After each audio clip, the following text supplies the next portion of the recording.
everyone, and welcome back to my channel. If you are new here, hello! My name is Lern the Conjurer, and I am your host of all things spooky, creepy, weird, and fun. And today, if you are not new here, you might notice that there's a couple of different things going on right now. First of all, you might notice that my pink hair is missing, and it has been replaced with this very unique ensemble. And I have a bare face with no makeup on. I decided it might be fun to do a get ready with me video. I feel like all the other YouTubers do it. Is it bad that I'm following the crowd, I guess? I just thought it might be fun, but I wanted to add a unique spin to my get ready with me video. Okay, level with me. You remember when you were a kid and you went to sleepovers?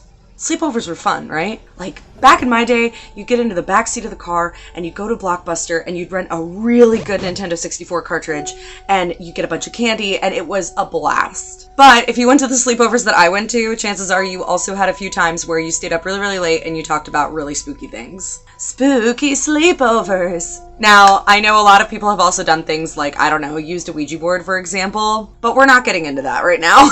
So I looked up fun, spooky trivia questions to ask at a sleepover. Let's pretend this is a sleepover and we're about to tell scary stories. Ooh. And while I'm answering some questions, I will be putting on a full face of makeup. I'll do my best to show off the products that I'm using, but to be honest with you, I'm very not professional in this, and I don't really know if I am cut out for a get ready with me videos. I just wanted to try something new. So if you're curious of something that I've used specifically, I'll try to go ahead and make sure that it's linked in the description box down below. And at the end, I'll show you my full look with, of course, my full hair. All right, let's get started with the first question. All right, so I've already primed my face and I'm getting started with some e.l.f. Flawless Satin Foundation in, I think, Snow. I feel like I'm not doing too hot already. Thanks for vibing with me anyway, everybody. So I'm making an interesting choice by doing my makeup in the camera. I don't know how this is going to pay off. I might look crazy outside of camera, but we're just gonna have fun and see where this goes. So the first question that I found is actually kind of cute and I think really fun. The first question is, would you rather be a vampire or a werewolf? I think that's really hard. Like, I love equally vampires and werewolves, but I'm not gonna lie. In my Black as My Soul goth phase when I was a teenager, I for sure heavily leaned into vampires. I fully missed the Twilight obsession. I read the books and thought that they were interesting enough, but for the most part, like, that was it for me. So I'm not obsessed with vampires and werewolves like, I guess, some people are, but if I had to quit beating around the bush, I would probably say that I would rather be a vampire. One, they just seem so elegant all the time, and I don't know, like, the Anne Rice version of vampires is kind of what I became obsessed with. The whole idea of, like, romanticizing a Victorian era style vampire who always has perfect hair and perfect skin and has, like, gorgeous outfits, and they have sexy voices and crazy eyes. I just feel like you're really, you know, you're not losing much if you choose vampire, you know? Except for the whole thing about living forever, that seems like that kind of sucks. But I'm pretty sure that werewolves live forever unless they're executed too, right? Correct me if I'm wrong. And you know, werewolves ain't even that bad. Really, I think both choices are a good answer. As you can see, I'm just going in with some contour now, but let's move on to our next question. This is kind of like a fun Halloween related question. The question was if you could have one candy stop being handed out to trick-or-treaters every year for Halloween, what candy would that be? And while I answer this, I'll go in and I'll start drawing my eyebrows on. And for this, I have to use a mirror because I'm just gonna scare you guys otherwise. Look at my eyebrow! So I'm a pretty equal opportunity candy person. I like candy. I think it's basically the one thing that's going to save the world. But when I was a kid, I think that there were only two types of candy that I would purposefully never touch at the bottom of my trick-or-treat bag. And that was Smarties and Pixie Sticks. One, the Pixie Sticks just kind of always got clumped up in the paper, you know? And I guess I'm not as much of a tart person as I am a sweet or a chocolate person. And while I think Smarties definitely fell into that same category, I hated Smarties even more, probably the most, just because of the fact that, I don't know, like, they tasted like chalk, slightly sweetened chalk. Like I could take it and start drawing on my sidewalk. Don't give me chalk and tell me it's candy. Don't lie to me like that. The next question I think is really fun. The next question is, if there was a night that you had to spend in a haunted house, what 3 items would you take with you? First of all, that's so hard. I would like to go with a group of people, you know, because the whole safety in numbers thing is actually pretty important. I would say a flashlight for sure, an offering for the ghosts. Though I'm gonna have to figure out what the heck kind of offering I should bring. Like, I should know if the ghosts are just, like, maybe really hungry and maybe want me to bring them some Funyuns. I don't know. Sorry if that answer was very unexciting. Most people are like, I want to bring a Ouija board, and I want to bring a crystal ball, and all my ghost hunting tools. And like, that's nice. You can do that too. That's not what I want to do though. I actually have a whole video about ghost hunting and tools to use in ghost hunting and why I think they do and don't work. And if you're curious about that, look up here. All right, my eyebrows are done, so now I'm going to get into my eyeshadow. So for my eyeshadow look, I am using from Juvia's Place, which is an awesome cosmetic line. They're black owned and they're amazing and everything they make is beautiful. I am using the palette The Nubian 2. You guys got to look at this. Look at how pretty this is. Ah, it's so pretty. I think I'm probably going to use a combination of these guys and then maybe a little bit of this one. I don't know. I'll play around. The next question is, have you ever seen a ghost? Would it surprise you if I said yes? The ghosts that I've seen, I can count on one hand. I haven't seen a whole butt ton of them in my life. And honestly, that's fine. We can keep to that. You know, despite my channel name, I really am actually pretty scared of ghosts. Like, don't get me wrong. I think they're really exciting and I think that they're really fun. But I don't know, like there is something that is a little scary about an otherworldly thing that we don't understand fully, you know? Oh, I love this blue. It's called Cleopatra, and I can see why it is. And my thing is that I've seen different types of ghosts, and how I should probably define that is that I've seen different types of ghosts for different scenarios. That sounded vague. Let me continue on. So the earliest recalling I have of seeing a ghost, it was actually my grandfather's ghost. I was about 13.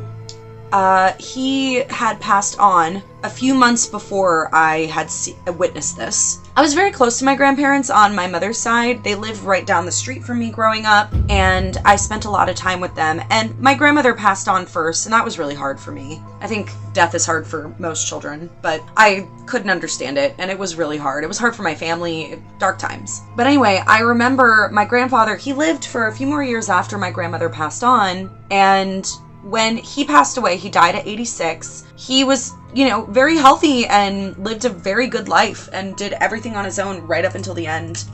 And when he died, I didn't know about it until hours after the fact, and it was very sudden, and apparently my entire family knew about it and told me last because I was in school all day and they didn't want to pull me out of school, and it was not a very nice time. I really like how that looks. That's so pretty. I think not saying goodbye to my grandfather really did impact me because I also didn't get to say goodbye to my grandmother either. So anyway, long story short, I remember when I was living in my old house, for some reason, I decided to move my bed directly in front of my door. And I know that there's a lot of people out there that are like, ooh, don't do that. That's like bad feng shui. And some people that are really spiritual say that that's like a bad way to invite spirits into your bedroom while you're sleeping. And people who have sleep paralysis, they claim that they can't have their bed in front of their door for the same reason. It's a whole thing. But anyway, for some reason, my 13-year-old self thought, oh, this isn't a problem.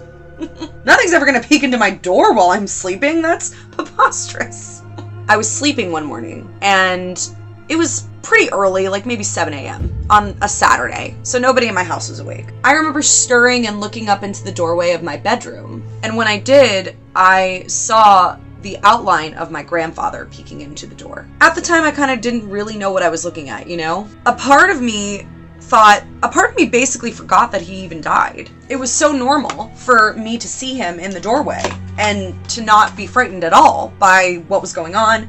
I was not in a state of shock. It genuinely felt like nothing had ever happened. And he was just there visiting me. And I remember seeing him, and he like peeked into the door, saw me, smiled, and left. And then I went back to sleep. Now, hours later, I wake up and I tell my mom about it. My mom basically didn't believe me. She basically told me that it was more than likely a dream. And by all logical standpoints, sure, maybe it was. But I don't know. I felt that if it was a dream, it would not have felt the way that it did.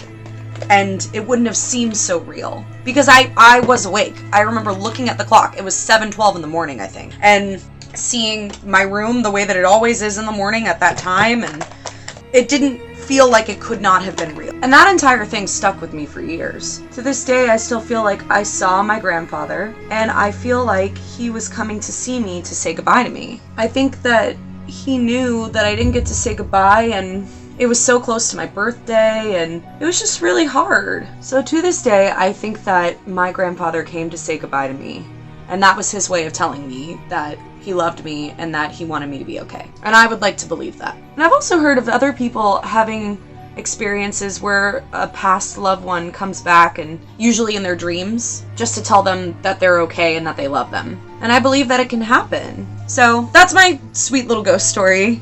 I've definitely seen a lot more ghosts since then. Probably the most ghosts I've ever seen at one time definitely came from when I used to work at a haunted museum. And if you want to know more about that, leave it in the comments down below and I might do another get ready with me video and tell you all about it.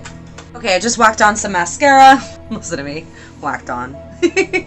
Like I'm Robert Welsh or something. Now I'm just gonna put on some blush, and we have time for just one more question. I think this question is worded really funny. The question is, do you believe in mythical creatures like shadow people? I don't really know if I would constitute a shadow person as a mythical creature. Like, I'm pretty sure that a mythical creature to most people is like a unicorn. And shadow people are just not that.